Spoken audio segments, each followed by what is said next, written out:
ಅಮ್ಮ ಅವ್ರ ಊರಿಗೆ ಹೋಗ್ತಾ ಇದ್ದೀರಿ, ಟ್ರೈನಲ್ಲಿ ಹೋಗೋಣ, ಬೇಗ ಹೋಗ್ಬೋದು ಅಂತ ಹೇಳಿಬಿಟ್ಟು ಟ್ರೈನ್ಗೆ ಬಂದಿದ್ದೀರಿ. ನೋಡಿ ನಮ್ಮೂರು ರೈಲ್ವೆ ಸ್ಟೇಷನ್ನು ಹೀಗಿರುತ್ತೆ. ಇನ್ನು ಕನ್ಸ್ಟ್ರಕ್ಷನ್ ಆಗ್ತಿದೆ, ಮುಂದಕ್ಕೆ ಇನ್ನೂ ಚೆನ್ನಾಗಿ ರೆಡಿ ಆಗುತ್ತೆ ಅಂತ ಅಂದ್ಕೊತಿದ್ದೀನಿ. ಯಾಕಂದರೆ ಫಸ್ಟ್ ಈ ರೀತಿ ಎಲ್ಲ ಇರಲಿಲ್ಲ. ಈಗ ಬಿಲ್ಡಿಂಗು ಅವೆಲ್ಲ ನೋಡ್ತಾ ಇದ್ರೆ ತುಂಬ ಚೆನ್ನಾಗಿ ರೆಡಿ ಮಾಡ್ತಾರೆ ಅಂತ ಅಂದ್ಕೊತಿದ್ದೀನಿ. ಹಲೋ ಫ್ರೆಂಡ್ಸ್, ಎಲ್ರಿಗೂ ನಮಸ್ತೆ. Welcome back to my YouTube channel. ಅಲ್ಲಿ ನೋಡಿ ಹಾಸ್ಪಿಟಲು, ಅಮ್ಮ ಅವ್ರ ಊರಿಗೆ ಅಂತ ಹೇಳಿಬಿಟ್ಟು ಹಾಸ್ಪಿಟ್ಲ್ ಏನಕ್ಕೆ ತೋರಿಸ್ತಿದ್ದೀನಿ ಅಂತಂದರೆ ನಮ್ಮ ಮನಿಕಾಗೆ ಹುಷಾರಿಲ್ಲ, ಜ್ವರ ಬಂದಿದೆ. ಇಲ್ಲಿ ಮಕ್ಕಳು ಡಾಕ್ಟ್ರ್ ಇದ್ದಾರೆ, ಹಾಗಾಗಿ ಇಲ್ಲಿ ಕರ್ಕೊಂಬಂದಿದ್ದಾರೆ ನಮ್ಮ ಅತ್ತಿಗೆ. ಹಾಗೆ ಒಂದೇ ಟ್ರೈನಲ್ಲೇ ನಮ್ಮ ಅತ್ತಿಗೆ ಅಲ್ಲಿಂದ ಬಂದರು, ಬ್ಯಾಂಗ್ಳೂರಿಂದ. ನಾವು ಇಲ್ಲಿಂದ ಹೋದ್ರಿ, ಒಟ್ಟಿಗೆ ಬಂದ್ರಿ. ನಾವು ಅಲ್ಲಿಂದ ಆಟೋದಲ್ಲಿ ಬಂದುಬಿಟ್ರಿ. ಅಮ್ಮ ಅವ್ರ ಮನೆ ಹತ್ರದಿಂದ ಅನಿಕನ್ ಕರ್ಕೊಂಡು ಹಾಸ್ಪಿಟ್ಲಿಗೆ ಬಂದರು. ಫೀವರು, ಇಂಜೆಕ್ಷನ್ ಬೇಡ ಬೇಡ ಅಂತ ಹೇಳ್ಬಿಟ್ಟು ಬಂದ್ರಂತೆ ಮಕ್ಕಳು. ನಾವು ಬಂದಿದ್ದ ರೀಸನ್ನು ಉರ್ಸು ಸ್ಟಾರ್ಟ್ ಆಗಿದೆ ಬಂಗಾರಪೇಟೆದಲ್ಲಿ. ತುಂಬಾ ಚೆನ್ನಾಗಿರುತ್ತೆ ಗ್ಲಾಸ್ ಐಟಮ್ಸು ಅವೆಲ್ಲನೂ. ಒಂದು ಸ್ವಲ್ಪ ವರ್ಷವೂ ಏನು ಬೇಕೋ ನೋಡಿಬಿಟ್ಟು ಯಾವುದಿಲ್ವೋ ಅದನ್ನು ತಗೊತೀನಿ. ಹಾಗಾಗಿ ಉರ್ಸು ಸ್ಟಾರ್ಟ್ ಆಗಿದೆ ಅಂತ ಹೇಳಿ ನಮ್ಮ ಅದಕ್ಕೆ ಫೋನ್ ಮಾಡಿದರು. ಆಗಲೇ ಸ್ಟಾರ್ಟ್ ಆಗಿ 4-5 ಡೇಸೇ ಆಗಿದೆ. ನಾನೇ ಬಂದಿರಲಿಲ್ಲ. ಸರಿ ಇನ್ನು ಎತ್ಬಿಡ್ತಾರೆ ಅಂತ ಹೇಳಿಬಿಟ್ಟು ಇವಾಗ ನೋಡ್ಕೊಂಡು ಹೋಗೋಣ, ಎಲ್ಲ ತೆಗಿತಾರೆ ಇನ್ನು ಅಂಗಡಿಗಳು, ಅವಾಗ ಚೆನ್ನಾಗಿರೋದಿಲ್ಲ. ಬಟ್ ಈಗ ನೋಡ್ಕೊಂಡು ಹೋಗ್ಬಿಡೋಣ. ಸ್ಟಾರ್ಟಿಂಗಲ್ಲಿ ಬಂದಿದ್ದೀರಿ ಅಂತಂದರೆ ನಮಗೆ ಚೆನ್ನಾಗಿರೋವೆಲ್ಲ ಸಿಗುತ್ತೆ ಅಂತ ಹೇಳಿಬಿಟ್ಟು ಈಗ ಬಂದಿರೋದು. ಸಾಯಂಕಾಲದ ಹೊತ್ತು ಉರ್ಸು ಸ್ಟಾರ್ಟ್ ಮಾಡೋದು, ಬೆಳಗ್ಗೆಯಿಂದ ತೆಗ್ದಿರೋದಿಲ್ಲ ಯಾವ ಅಂಗಡಿಗಳು. ಒಂದ್ಸಲಿ ಬಂದಿದ್ದೀನಿ, ಲಾಸ್ಟ್ ಇಯರ್ ಬಂದು ವಾಪಸ್ ಹೋಗಿದ್ದೆ, ಒಂದು ಐಟಮ್ ತಗೊಬೇಕಾಗಿತ್ತು ಅಂತ ಹೇಳಿ. ಹಾಗಾಗಿ ಇವಾಗ ಸಾಯಂಕಾಲ ಬಂದ್ರಿ, ನೈಟ್ ಇಲ್ಲಿ ಅಮ್ಮ ಮನೆಯಲ್ಲಿ ಇದ್ಬಿಟ್ಟು ಬೆಳಗ್ಗೆ ಹೋಗ್ತೀರಿ. ಯಾಕಂದರೆ ಟಯರ್ಡ್ ಆಗಿರ್ತೀರಿ, ಇಲ್ಲೇ ಲೇಟ್ ಆಗೋಗುತ್ತೆ, ಮತ್ತೆ ವಾಪಸ್ ಹೋಗೋದಕ್ಕಾಗೋದಿಲ್ಲ.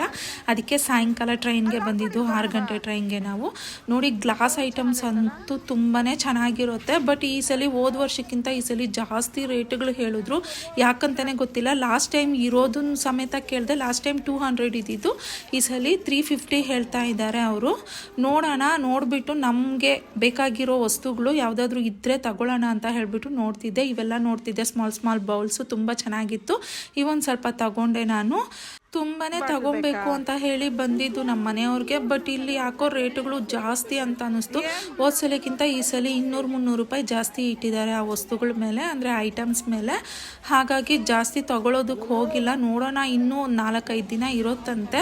ಅಷ್ಟರೊಳಗಡೆ ಏನಾದರೂ ಆದರೆ ಒಂದ್ಸಲಿ ವಿಸಿಟ್ ಕೊಟ್ಬಿಟ್ಟು ಹೋಗೋಣ ಅಂತ ಅಂದ್ಕೊತಿದ್ದೀನಿ. ಅಂದರೆ ಇನ್ನೊಂದ್ಸಲಿ ಊರಿಗೆ ಹೋಗ್ಬಿಟ್ಟು ಬರೋಣ ಅಂತ ಅಂದ್ಕೊತಿದ್ದೀನಿ. ಏನಾಗುತ್ತೋ ಗೊತ್ತಿಲ್ಲ. ಮತ್ತು ಆ ಕಪ್ಸು, ಟೀ ಕುಡಿಯೋ ಕಪ್ಸ್, ನನಗೆ ಗ್ಲಾಸ್ದು ತುಂಬಾ ಚೆನ್ನಾಗಿದೆ ಅಂತ ಅನ್ನಿಸ್ತು. ಈ ಪ್ಲೇಟ್ಸು ಅಷ್ಟೇ, ನಮ್ಮೂರಲ್ಲೇ ಬೆಟರ್ ಅಂತ ಅಂದ್ಕೊಳ್ಳಿ, ಅಷ್ಟು ಜಾಸ್ತಿ ಹೇಳ್ತಿದ್ರು. ನನಗೆ ಯಾಕೋ ಈ ಸಲ ವರ್ತ್ ಅಂತ ಅನಿಸಿಲ್ಲ. ಬೇಕಾಗಿದ್ದನ್ನು ತಗೊಂಡೆ. ಆದರೂ ನೋಡ್ತಾ ಇದ್ದರೆ ಇದು ಬೇಕು ಅದು ಬೇಕು ಅಂತ ಅನ್ನಿಸ್ತಾನೆ ಇರುತ್ತೆ ನಮ್ಗಳಿಗೆ.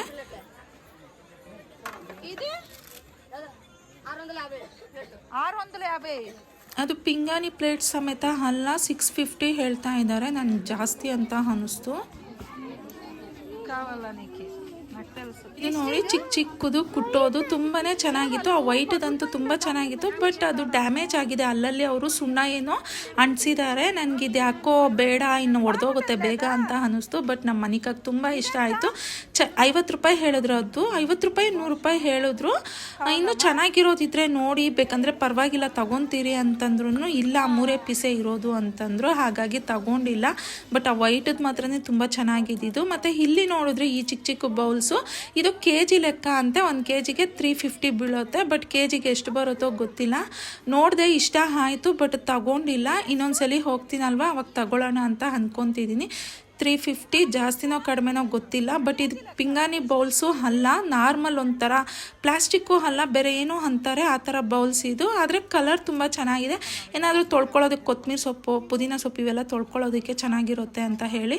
ಬಟ್ ಇವಂತೂ ತೀರಾ ಚಿಕ್ಕದಾಯಿತು, ಅಷ್ಟೊಂದು ಫಿನಿಶಿಂಗು ಇಲ್ಲ ಅಂತ ಅನ್ನಿಸ್ತು. ಬಟ್ ಅವು ತುಂಬ ಚೆನ್ನಾಗಿದೆ ಬೌಲ್ಸು. ಮತ್ತು ಇದು ಬಂದು ಈರುಳ್ಳಿ ಕಟ್ಟರ್ ಒಂದು ತಗೊಂಡ್ರಿ. ಅಮ್ಮ ಅವ್ರ ಮನೆಯಲ್ಲಿ ಇರಲಿಲ್ಲ, 100 ರೂಪೀಸ್ ಅಂತಂದರು. ಹಾಗಾಗಿ ತಗೊಂಡ್ರಿ. ಎಷ್ಟು ಕೆಲಸ ಮಾಡುತ್ತೋ ಏನೋ ಗೊತ್ತಿಲ್ಲ, ಮನೆಗೆ ಹೋದ್ಮೇಲೆ ನೋಡಿಬಿಟ್ಟು ಹೇಳ್ತೀರಿ. ಇನ್ನು ಈ ಪಾತ್ರೆ ತಗೊತಾ ಇದ್ದೆ ನಾನು. ಪುಟ್ದಾಗ ತುಂಬ ಚೆನ್ನಾಗಿತ್ತು. ಸುಮಾರು ವೀಡಿಯೋಗಳಲ್ಲಿ ಹೇಳಿದ್ದೀನಿ, ಈ ಥರ ಚಿಕ್ಕದ್ರ ಮೇಲೇ ನನ್ನ ಕಣ್ಣು ಜಾಸ್ತಿ ಹೋಗ್ತಿರುತ್ತೆ ಅಂತ ಹೇಳಿಬಿಟ್ಟು. ಸಿಲ್ವರ್ದು ಇದು ತುಂಬ ಚೆನ್ನಾಗಿತ್ತು.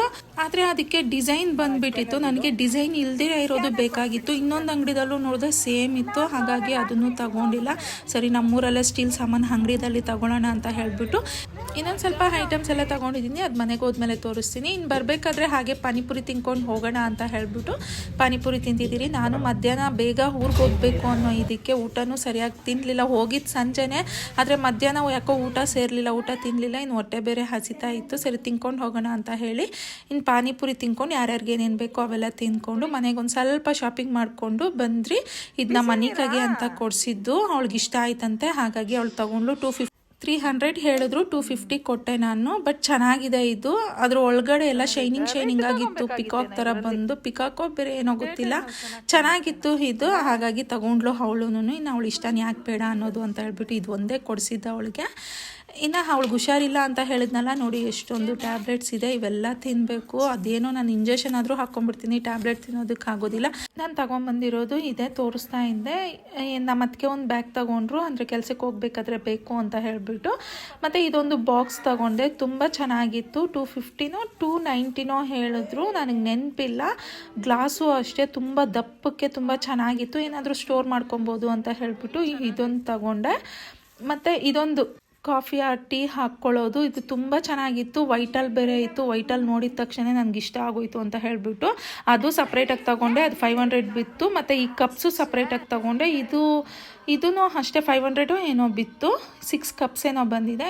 ಇನ್ನೂ ಜಾಸ್ತಿನೇ ತೊಗೊಬೇಕಿತ್ತು ಲಾಸ್ಟ್ ಟೈಮಲ್ಲೇ ಜಾಸ್ತಿ ತೊಗೊಂಡೆ ಅಂತ ಅಂದ್ಕೊತೀನಿ. ಯಾಕೋ ಈ ಸಲ ಆ ಜನಗಳು ನೋಡಿಬಿಟ್ಟು ಏನೋ ಜಾಸ್ತಿ ರೇಟ್ಗಳು ಇಟ್ಬಿಟ್ಟಿದ್ರು, ಹಾಗಾಗಿ ಇಷ್ಟು ಮಾತ್ರನೇ ತೊಗೊಂಬಂದೆ. ಇಷ್ಟಕ್ಕೆ 2000 ಮೇಲೆ ಆಗೋಗ್ಬಿಡ್ತು. ಇನ್ನು ನಮ್ಮ ಮನೆಯವ್ರು ಬೈತಾರೆ ಅಂತ ಅಂದ್ಕೊತಿದ್ದೀನಿ.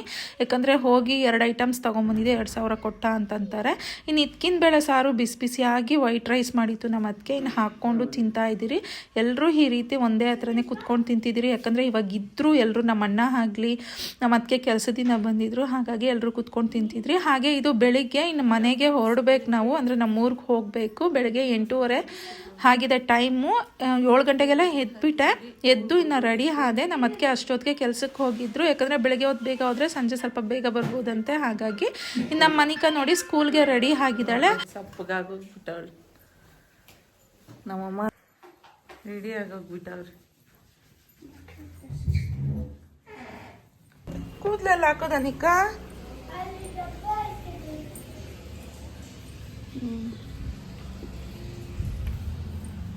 ಫೋನಲ್ಲಿ ಬೇರೆ 1.2 ಚಾರ್ಜಿಂಗ್ ಇರಲಿಲ್ಲ.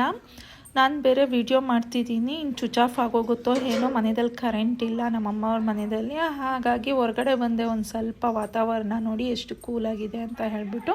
ಇನ್ನು ಬೆಳಗ್ಗೆನೇ ಅಮ್ಮ ಎಲ್ಲ ಗುಡಿಸಿ ನೀಟಾಗಿ ರಂಗೋಲಿ ಎಲ್ಲ ಹಾಕ್ಬಿಡ್ತಾರೆ. ಎಷ್ಟು ಚಳಿ ಇದ್ದರೂ ಎಷ್ಟು ಮಳೆ ಇದ್ರೂ, ಅಂದರೆ ಮಳೆ ಇದ್ದರೆ ಓಕೆ, ಚಳಿ ಇದ್ದರೂ ಮಂಚು ಬೀಳ್ತಾಯಿದ್ರು ಸರಿ, ರಂಗೋಲಿ ಹಾಕೋದು ಮಾತ್ರ ಬಿಡೋದಿಲ್ಲ ಅಮ್ಮ. ಯಾವಾಗೂ ಅಭ್ಯಾಸ ಆಗೋಗ್ಬಿಟ್ಟಿದೆ. ಇನ್ನು ಹೊರಗಡೆ ಎಲ್ಲ ಒಂದು ಸ್ವಲ್ಪ ವೀಡಿಯೋ ಮಾಡ್ಕೊಂಡು ಅಮ್ಮ ಅವ್ರ ಮುಂದೆ ಹೇಗಿದೆ ಅಂತ ಹೇಳಿಬಿಟ್ಟು ಆಲ್ಮೋಸ್ಟ್ ನೋಡಿರ್ತೀರ. ನಾನೊಂದು ಸ್ವಲ್ಪ ಹಾಗೆ ವೀಡಿಯೋ ಮಾಡಿಕೊಂಡು ಇನ್ನು ಒಳಗೆ ಬಂದೆ. ನಮ್ಮ ಮನೆಗೆ ಕರೆಂಟ್ ಬಂತು, ಬರೋಕ್ಕೆ ಹೇಳಿದ್ಲು. ಹಾಗಾಗಿ ಬಂದು ಒಂದು ಸ್ವಲ್ಪ ಹೊತ್ತಾದರೂ ಚಾರ್ಜಿಂಗ್ ಹಾಕೋಣ ಅಂತ ಹೇಳಿಬಿಟ್ಟು ಹಾಕೋದಕ್ಕೆ ಬರ್ತಾಯಿದ್ದೀನಿ. ನೈಟೇ ಹಾಕಿದಿದ್ರೆ ಇರೋದು. ಈಗ ಕರೆಕ್ಟಾಗಿ 9 ಗಂಟೆಗೆ ಇಲ್ಲಿ ಬಸ್ ಇದೆ. 1-3/4 ಗಂಟೆಯಲ್ಲಿ ನಮ್ಮ ಊರಿಗೆ ಹೋಗ್ಬಿಡ್ತೀರಿ. ಬೆಳಗ್ಗೆನೇ ಹೋದರೆ ಒಂದು ಸ್ವಲ್ಪ ಅಲ್ಲೂ ಕೆಲಸಗಳು ಮಾಡ್ಕೊಬೋದು. ಈ ಟೋನಿ ಬ್ರೂನೋ ಎಲ್ಲ ಇರ್ತಾರಲ್ಲ, ಮನೆ ಒಂದು ಸ್ವಲ್ಪ ಗಲೀಜಾಗಿರುತ್ತೆ. ಇನ್ನು ಅಮ್ಮ ನೋಡಿ ಬ್ಯಾಗ್ ತುಂಬಿಸಿ ಇಟ್ಬಿಟ್ಟಿದ್ದಾರೆ, ತಿಂಡಿಗಳು ಅದು ಇದು ಎಲ್ಲನೂ ಮಕ್ಕಳಿಗೆ. ನಾನು ಬಸ್ಸಲ್ಲಿ ಬೇರೆ ತಿನ್ಕೊಂಡು ಹೋಗೋಣ ಅಂತ ಹೇಳಿಬಿಟ್ಟು ಬಾಕ್ಸಿಗೆ ಸಮೇತ ಹಾಕ್ಬಿಟ್ಟಿದ್ದಾರೆ. ನಾವು ಬೆಳಿಗ್ಗೆ ಇಲ್ಲಿ ಟಿಫನ್ ತಿನ್ನೋದಕ್ಕೆ ಆಗಲಿಲ್ಲ. ಬಸ್ಸಲ್ಲಿ ಹೆಂಗಮ್ಮ ತಿನ್ಕೊಂಡು ಹೋಗೋದು ಅಂತಂದರೆ ಪರವಾಗಿಲ್ಲ ತಿನ್ಕೊಂಡು ಹೋಗಿ ಅಂತಾರೆ. ನನಗೇನು ತಿಂದಿರೋ ಹೋಗಿದ್ದೀನಿ ಅಂತಂದರೆ ಹೊಟ್ಟೆಯಲ್ಲಿ ತಿರ್ಗಿಸ್ದಂಗೆ ಆಗುತ್ತೆ. ಹಾಗಾಗಿ ಒಂದು ಸ್ವಲ್ಪ ಬಾಕ್ಸಿಗೆ ಹಾಕಿಟ್ಬಿಟ್ಟಿದ್ದಾರೆ ಅಮ್ಮ. ಇನ್ನು ತಿನ್ಕೊಂಡು ಹೋಗಬೇಕು. ಬಸ್ಸಲ್ಲಿ ಏನಾದ್ರು ಸೀಟ್ ಸಿಕ್ಕಿದ್ರೆ, ಇಲ್ಲ ಅಂದರೆ ಇನ್ನು ಮನೆಗೆ ಹೋದ್ಮೇಲೆ ತಿನ್ನೋದೆ.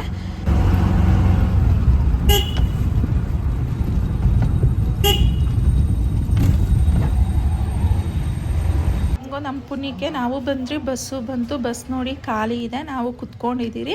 ಅಂತಂದರೆ ಅಲ್ಲಲ್ಲಿ ಕುತ್ಕೊಂಡ್ಬಿಟ್ಟಿದ್ರು ಸೀಟುಗಳಲ್ಲಿ, ಅಂದರೆ ಕಿಟಕಿ ಪಕ್ಕದಲ್ಲಿ. ಪಾಪ ಇವರು ಇಲ್ಲಿ ತೋರಿಸ್ತಿದ್ದೀನಲ್ವ, ಅವರು ನಾನು ನನ್ನ ಮಗಳು ಇದ್ದೀರಿ ಅಂತ ಹೇಳಿಬಿಟ್ಟು ಕಿಟಕಿ ಪಕ್ಕ ಕೂತಿರೋರು ಎದ್ದು ಆ ಕಡೆ ಸೀಟಲ್ಲಿ ಹೋಗಿ ಕುತ್ಕೊಂಡ್ರು. ನೀವಿಬ್ಬರು ಕುತ್ಕೊಳ್ಳಿ ಅಂತ ಹೇಳಿಬಿಟ್ಟು ಇನ್ನು ನಮ್ಮೂರು ಬಸ್ ಸ್ಟ್ಯಾಂಡ್ ಇದ್ದು ಅಮ್ಮವ್ರೂರು ಬಸ್ ಸ್ಟ್ಯಾಂಡ್ ನೋಡಿ ಹೀಗಿರುತ್ತೆ. ಇನ್ನು ಅಮ್ಮ ಜೋಳ ಕೊಟ್ಟಿದ್ರಲ್ವ, ಇನ್ನು ಬಾಕ್ಸ್ ಎಲ್ಲಿ ಬಸ್ಸಲ್ಲಿ ತಿನ್ನೋದಕ್ಕೆ ಬೇಜಾರಾಗುತ್ತೆ, ಮನೆಗೆ ಹೋದ್ಮೇಲೆ ತಿನ್ನೋಣ ಅಂತ ಹೇಳಿಬಿಟ್ಟು ಜೋಳ ಕೊಟ್ಟಿದ್ರು ಅಮ್ಮ. ಜೋಳನ ತಿನ್ಕೊಂಡು ಹೋಗ್ತಿದ್ದೆ. ಇನ್ನು ಈ ವ್ಲಾಗ್ ಇಲ್ಲಿಗೆ ಎಂಡ್ ಮಾಡ್ತಾ ಇದ್ದೀನಿ. ನಿಮ್ಗೆಲ್ರಿಗೂ ಇಷ್ಟ ಆಗಿದೆ ಅಂತ ಅಂದ್ಕೊತಿದ್ದೀನಿ. ಇಷ್ಟ ಆಗಿದ್ರೆ ಪ್ಲೀಸ್ ಲೈಕ್, ಶೇರ್, ಸಬ್ಸ್ಕ್ರೈಬ್ ಮಾಡಿ.